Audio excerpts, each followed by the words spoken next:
Coelom का मतलब क्या है कि ये जो बॉडी कैविटी जिसको हम ट्रू सिलोम पाई जाती है। इससे पहले कल हमने पढ़ा था एस्केलमेंथिस के अंदर या नीमाटोड के अंदर, उसके अंदर स्यूडो जो है कह लें कि वो सिलोम पाई जाती है, स्यूडोसिलोम पाई जाती है, मगर इसके अंदर जो है यो ट्रू सिलोम पाई जाती है। अगर उससे पहले फ्लैट वर्म में आए तो उसमें जी वो ए सिलोमेट्स थे, और आगे आ जाए राउंड वर्म में नीमाटोड के अंदर तो वो स्यूडोसेलोमेट्स हैं। और इसके अंदर क्या है, ये ट्रू सेलोमेट्स ऑर्गेनिज्म है। इनकी राउंड अबाउट इस वक्त दुनिया के अंदर 1 लाख के राउंड अबाउट स्पीशी मौजूद है, और ये कह लें कि सेकंड लार्जेस्ट बड़ा ग्रुप है। ठीक है, और इसके अंदर ट्रू सिलोम है, मगर वो सिलोम को इतनी बड़ी सिलोम नहीं होती, यानी कि बड़ी कैविटी नहीं होती। इसके अंदर जो है वो छोटी सी कैविटी होती है, और उस कैविटी को हम पेरिकार्डिनल कैविटी कहते हैं। ठीक है, और सिलोम होती क्या है कि एक ये मीजोडर्म से बनती है, जिस तरह हमने लास्ट टाइम जो थे का देखा था। मैं आपको फिर यहीं कहीं से दिखा देता हूँ थोड़ा सा सिलोम के मुतल्लिक जो है। सिलोम जो है सिंपली जो है वो लास्ट टाइम भी हमने पढ़ा था कि एक ऐसी कैविटी है जिसके अंदर जो है वो बनती है जो है ट्रू सिलोम जो है वो किस तरह की होती है। तस्वीरें मैं आपको कुछ दिखा देता हूँ, उसके अंदर जो है वो जो इमेजेस के अंदर किसी में जाके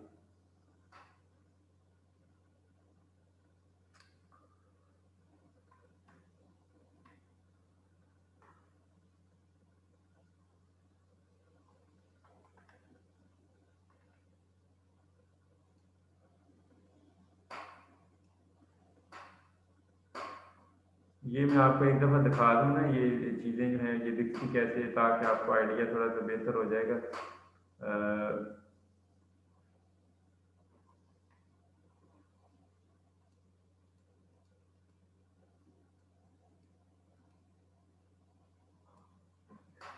ये एक सेकंड, ये आप देखें जी, गौर करें, ये जो आपको सिलोम नज़र आ रही है। अब ये देखें जी, ये इसमें 3 तरह के ऑर्गेनिज्म थे।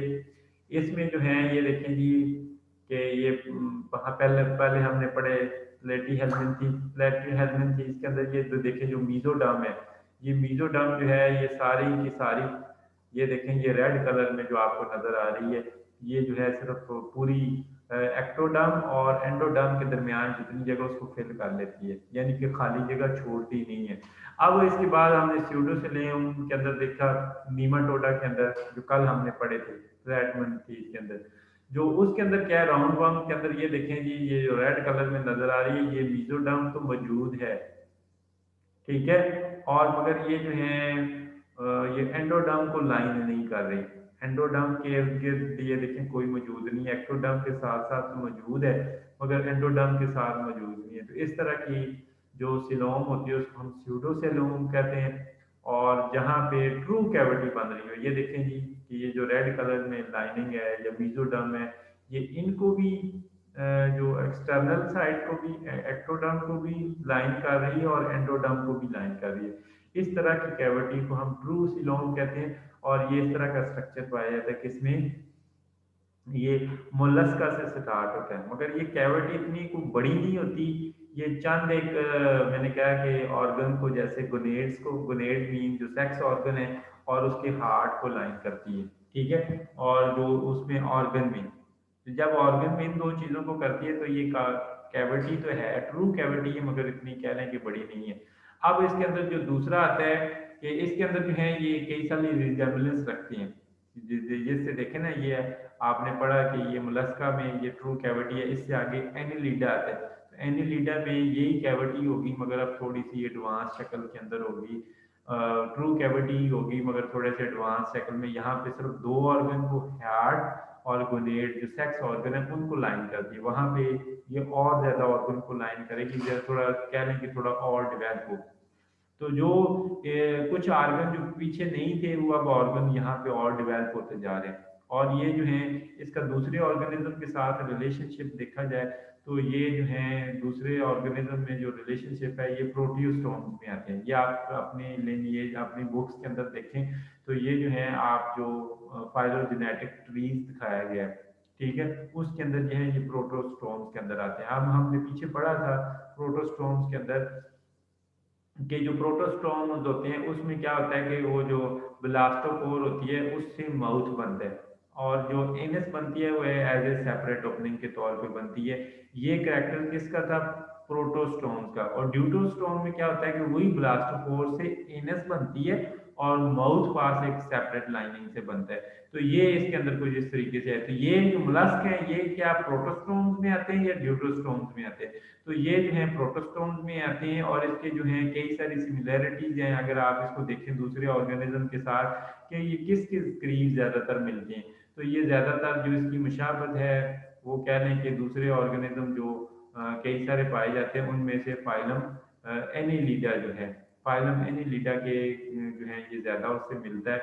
और इसके जो है करैक्टरिस्टिक्स की बात करें तो ये ज़्यादातर उससे ही मिलता है, और उस जैसे ही कई सारे करैक्टरिस्टिक्स जो हैं इसके अंदर भी मौजूद हैं। और वो करैक्टरिस्टिक्स कौन कौन से हैं उनमें से सबसे पहले एक बड़ा करैक्टरिस्टिक्स ये है कि ये जो है इसके अंदर जो ट्रोकोफोर लार्वा इसमें भी पाया जाता है, ट्रोकोफोर लार्वा उनमें भी पाया जाता है। ठीक है, यानी कि एनिलिडा के अंदर भी एक सिमिलैरिटी, दोनों के अंदर एक सिमिलैरिटी यह है कि ट्रोकोफोर लार्वा इसमें भी पाया जाता है, ट्रोकोफोर लार्वा जो है उसमें भी पाया जाता है। इसके अलावा जो है इसके जो अडल्ट के करेक्टरिस्टिक्स होते हैं, जो एनिलिडा के अंदर और मोलस्का के अंदर कई सारे जो अडल्ट के करेक्टरिस्टिक्स हैं वो सिमिलर करेक्टरिस्टिक्स हैं। उनमें से कौन कौन से करेक्टरिस्टिक्स सिमिलर है? वो एक एक्सक्रीटरी सिस्टम जो है, और दूसरा उसके जो नालियों का सिस्टम है, डक्ट सिस्टम है, जो एक्सक्रीटरी सिस्टम में मदद है। तो जिस तरह के इसके अंदर मौजूद है ऑलमोस्ट उसी तरह के जो है वो उनके अंदर भी मौजूद है। इसके अलावा जो सिलोम है, सिलोम की हमने अभी ये आपको डायग्राम दिखाई, तो सिलोम के मुतल्लिक डिफरेंट हाइपोथेसिस हैं ये कैसे बनी। मैं दोबारा वहाँ पे चला जाता हूँ कि आपको दोबारा वहाँ से दिखा देते हैं कि जी ये सिलोम के मुतल्लिक ऐसा क्यों है। तो सिलोम जो है, सिलोम के मुतल्लिक मैंने कहा कि इसके मुतल्लिक डिफरेंट हाइपोथेसिस हैं इस वक्त दुनिया के अंदर। उसमें जो आपकी बुक में दो हाइपोथेसिस लिखे हुए हैं कि वो दो हाइपोथेसिस कौन से हैं। उसमें एक हाइपोथेसिस है शीजोजूल जो है, इसको कहते हैं शीजो शीजो सील हाइपोथेसिस।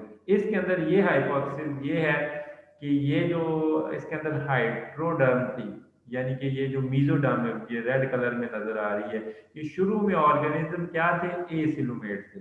यानी कि शुरू में ऑर्गेनिज्म एंसेस्टर क्या थे? एसिलोमेट थे। बाद में क्या होता गया कि जैसे जैसे ये ऑर्गेनिज्म डेवलप होते गए और बनते गए, तो क्या होता गया कि ये जो स्यूडो, ये जो बीच में मीजोडर्म है जिसने सारी कैविटी को फिल किया हुआ है, तो ये स्प्लिट होती है। ये स्प्लिट होते होते जिस तरह ये देखेंगे इसमें हम कहते हैं कि ये स्प्लिट हो गए, ये आधी आधी होगी। मीजोडर्म को भी लाइन कर रही है और एक्टोडर्म को भी, यानी कि एंडोडर्म को भी और एक्टोडर्म दोनों को लाइन कर रही है। और ये बना कैसे? यानी कि ये मर्ज वजूद में, या कह लें कि ये दुनिया के ऊपर कैसे मर्ज हुए। इसमें मर्ज होने के पीछे ये हुआ कि ये मीजोडर्म जो है ये स्प्लिट हो गई, डिवाइड हो गई। जब डिवाइड हुई तो इसका मतलब क्या है कि जो इंसेस्टर थे, इंसेस्टर थे जैसे कि इस किताब के अंदर बन रहे थे कि जैसे हम शुरू में देखें ना, तो कोई सेल सिंगल सेल थे, फिर मल्टी सेलर हुए, फिर उनमें एसिलोमेट्स हुए, एसिलोमेट से स्यूडोसिलोमेट्स हुए, स्यूडोसिलोमेट से सिलोमेट हो गया।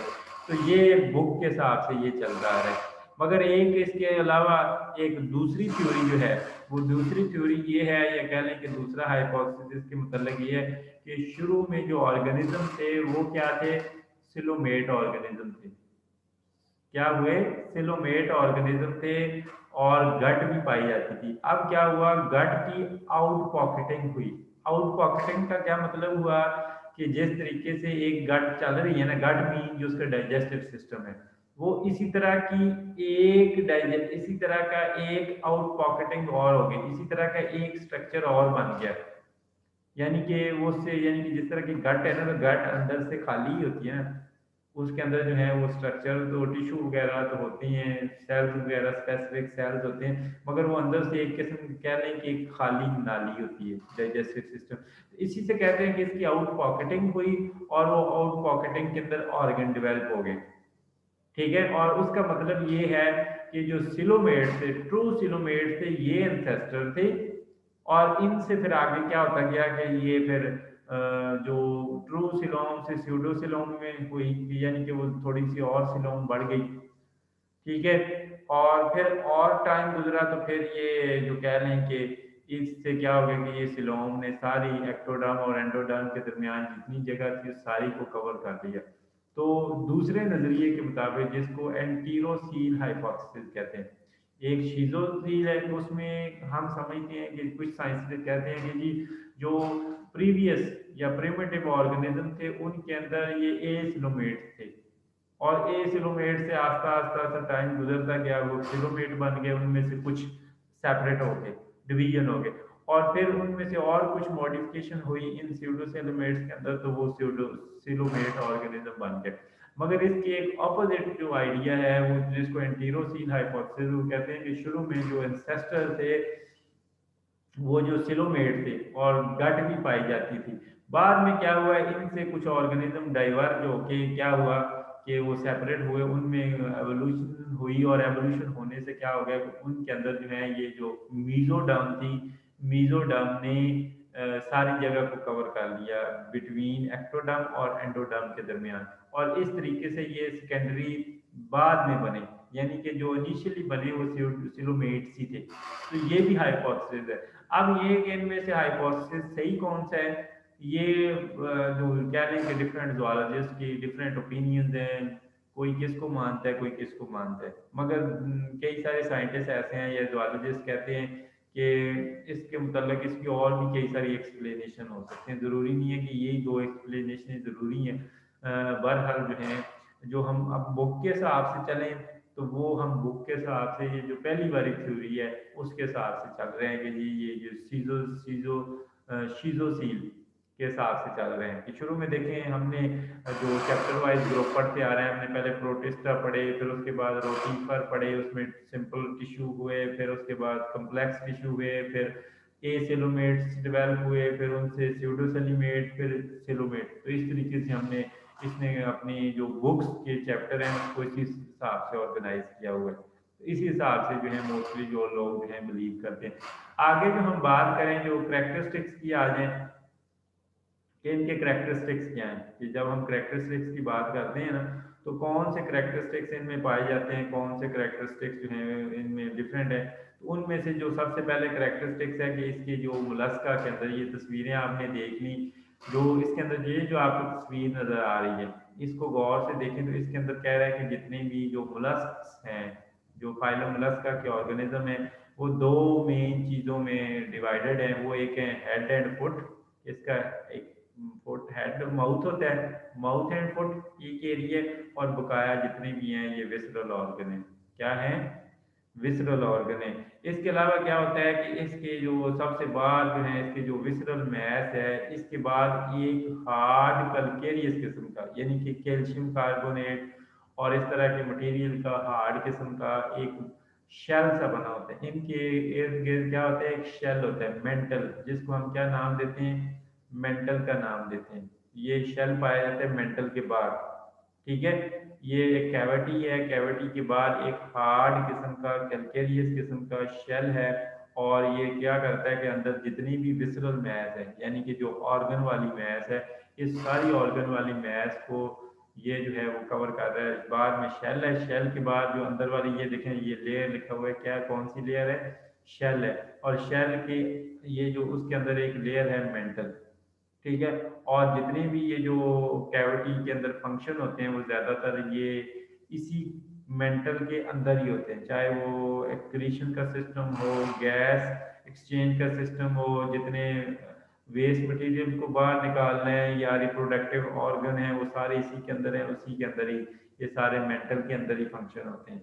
दूसरा ये बायोलेटरल सिमेट्री के ऑर्गेनिज्म है। बायोलेटरल सिमेट्री का मतलब ये है कि आप ये कह सकते हैं कि इसकी इंटीरियर साइड है, पोस्टीरियर साइड है, ऊपर वाली साइड है, लेफ्ट साइड जो वेंट्रल साइड है, तो ये इसकी हम डिफरेंट साइड जो है वो कह सकते हैं। इसके अलावा जो है ये ट्रोकोफोर लार्वा, इनके अंदर जो जो करेक्टरिस्टिक्स हैं, या इसके कह लेंगे इसको प्रोटोसोम करेक्टरिस्टिक्स है। प्रोटोसोम का मतलब क्या है कि वो जो ब्लास्टोपोर है उसके से इसका माउथ बनता है, और ये जो एनस बनती है ना इसकी एनस, वो एनस एक सेपरेट कह लें कि एक सेपरेटली बनती है, सेपरेटली डेवलप होती है, मगर जो ब्लास्टोपोर से वो जो हमने लार्वा देखा था, और इसके अंदर जो क्लीविज पाई जाती है वो स्पाइरल पाई जाती थी। ये जो हमने लास्ट टाइम, आप जब फर्स्ट चैप्टर जब याद करेंगे तो फर्स्ट चैप्टर से आपको आइडिया होगा कि जो इनके अंदर फ़र्क होता है एक्चुअली, जो हैं दोनों के अंदर, एक होते हैं प्रोटोस्टोम और दूसरे होते हैं ड्यूटोस्टोम। उनके अंदर यही है कि ब्लास्टोपोर से अगर तो माउथ बनता है तो वो है क्या नाम है, प्रोटोस्टोम, और अगर उससे इनस बनती है तो वो फिर एक्चुअली जो है ड्यूटोस्टोम जो है वो आते हैं। तो इसके अंदर ड्यूटोस्टोम से, और दूसरा क्या है कि इनके अंदर ये पहले ऑर्गेनिज्म है, थोड़ी सी एडवांस शक्ल है। पीछे आप पढ़ते आ रहे हैं, पीछे जो है उनमें सिलोम नहीं होती थी, यानी कि फिर उसके बाद एसिलोमेट हुए, फिर उसके बाद स्यूडोसिलोमेट हुए, और कल जैसे हमने पढ़े, और उनके बाद एक अगली शक्ल है वो है जी सिलोमेट्स की। ठीक है, और उसके बाद आते जाएं तो जो आप इसके माउथ पे आ जाएं, इसके बाद आ जाएं इसका जो ये देखें फ्रंट साइड के ऊपर जो इसका जो सिलोमेट है, वो मैंने कहा कि पेरिकार्डियम एक स्मॉल सी कैविटी है, ये वाली जो सारी कैविटी है, और इसके अंदर एक्चुअली ये डिफरेंट जो है वो ऑर्गन है, विसरल ऑर्गन मौजूद है। तो ये क्या होते हैं, ये रिड्यूस सी कैविटी होती है जिसको हम पेरिकार्डिनल कैविटी कहते हैं, और इसके अंदर मुख्तलिफ एक्चुअली ये ऑर्गन को कवर कर रही होती है, जैसे हार्ट को, नेफ्रिडिया को, ये जो ग्रेनेड है, सेक्स ऑर्गन है उनको। और इसके अलावा जो है इसके अंदर ओपन सर्कुलेटरी सिस्टम होता है। ओपन सर्कुलेटरी सिस्टम का मतलब है कि ये अभी जो है इनिशियल स्टेज पे इसकी डेवलपमेंट है। आगे जितने जितने आप ऑर्गेनिज्म में जाते जाएंगे तो आपको क्लोज किस्म का जो सर्कुलेटरी सिस्टम है, यानी कि ब्लड सर्कुलेशन का क्लोज सिस्टम मिलेगा।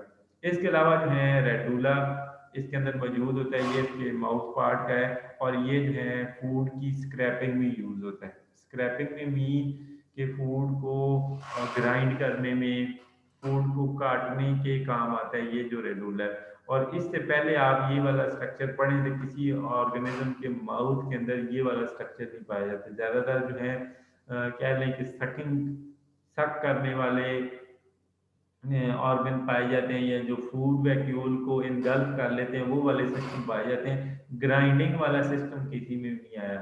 ठीक है, तो ये स्क्रैपिंग वाला काम नहीं आया। ये पहला ऑर्गेनिज्म है इसके अंदर जो है वो ये डेवलप हुए, क्योंकि ये थोड़ा सा लेटेस्ट फॉर्म है उसमें कह लें। इसके अलावा बॉडी रीजन की बात करें तो बॉडी रीजन को हम 3 हिस्सों में डिवाइड करते हैं। उसमें से सबसे पहला रीजन होता है head foot region. Head foot region जो है इसको हम क्या कहते हैं, हेड में क्या होता है कि इसके इंटीरियर साइड के ऊपर ये हेड है इसका, ये सामने आपको ये नजर आ रहा है, और इसी के अंदर ये जो है माउथ भी होता है और नर्वस सिस्टम भी होता है। ये देखें इसी के साथ ही नर्वस सिस्टम, एक नर्व कॉर्ड्स आपको नजर आ रही है, ये नर्व रिंग है, और इसके साथ ही और कई सारे सेंसरी स्ट्रक्चर भी होते हैं फ्रंट साइड के ऊपर। इसके पोस्टीरियर साइड पे देखें तो एक एलोंगेटेड फुट होता है। ठीक है, ये फुट नुमा स्ट्रक्चर नजर आता है, ये पोस्टीरियर साइड पे होता है, और ये ज्यादातर अटैचमेंट के काम आता है या लोकोमोशन में से मूवमेंट के अंदर हेल्प आउट करता है। और इसके बाद है जी वेंट्रल जो विसरल मैस। विसरल मैस के अंदर जो है जितने भी ये ऑर्गन है, ये जितने डाइजेशन का, सर्कुलेशन का, रिप्रोडक्शन का, एक्सक्रीशन का, ये हेड से लेके यहाँ फुट तक ये जितने भी स्ट्रक्चर पाए जाते हैं, इस सारे स्ट्रक्चर को या ये जो सारी मैस पाई जाती है इसको क्या कहते हैं, विसरल मैस। और विसरल मैस के ऊपर एक स्ट्रक्चर होता है जिसको हम क्या कहते हैं, मेंटल। ठीक है, और मेंटल के ऊपर मजीद एक पार्ट होता है जिसको हम क्या कहते हैं, शेल। ठीक है, और ये जो सारी ये है ये मेंटल कैविटी है, और मेंटल कैविटी ही एक्चुअली जो है ये विसरल मैस है, और ये कैविटी के अंदर पाया जाता है। तो ये इसका कोई बॉडी स्ट्रक्चर है। तो ये हमने आज ब्रीफ से इसकी डिस्कशन करनी थी, थोड़ी सी कर ली है। इंशाल्लाह नेक्स्ट टाइम जो है हम इसको डिटेल में देखेंगे, और इंशाल्लाह नेक्स्ट वीक में हमारा ये टारगेट है कि हमने इसको ख़त्म करना है, क्योंकि मैंने आपको बताया था पिछले 4-5 वीक इंशाल्लाह हमने हर वीक जो है एक चैप्टर लाजमी ख़त्म किया करना, और ये चैप्टर जो है हमने काफ़ी डिटेल में पढ़ने, क्योंकि यहाँ पे जो इसके लिखा हुआ है ना जो कोर्स कंटेंट्स में, कि इसको हमने अप टू द क्लासेस, यानी कि इसकी सारी क्लासेस जो है वो पढ़नी है। आगे लिखी हुई ना क्लासेस, तो हमने उसमें पहली 2 क्लासेस जो हैं वो काफ़ी बड़ी क्लासेस हैं। ठीक है, जैसे गैस्ट्रोपोडा एंड बाइवाल्विया। गैस्ट्रोपोडा एंड बाइवाल्विया 2 बड़ी क्लासेस हैं, जिनमें से मोस्टली ऑर्गेनिज्म पाए जाते हैं। अकेली कोई 4 क्लासेज ऐसी हैं कोई जस्ट जिनमें एक एक पैराग्राफ है, वो आप चैप्टर को आप देख के तो फिर आप उससे आइडिया लगा लेंगे। मगर ये है कि हमने इसको काफ़ी डिटेल में इसको और एनिलीडा को थोड़ा सा पढ़ना है जो है डिटेल के अंदर। तो ये छठा चैप्टर है, इंशाल्लाह इसको साथ साथ करते जाएं। इंशाल्लाह मंडे को फिर आपसे वो है ये क्विज ले लेंगे। अब मैं इसको ओपन करने लगा हूँ, तो जहाँ तक आपका कोई क्वेश्चन हो तो वो क्वेश्चन आप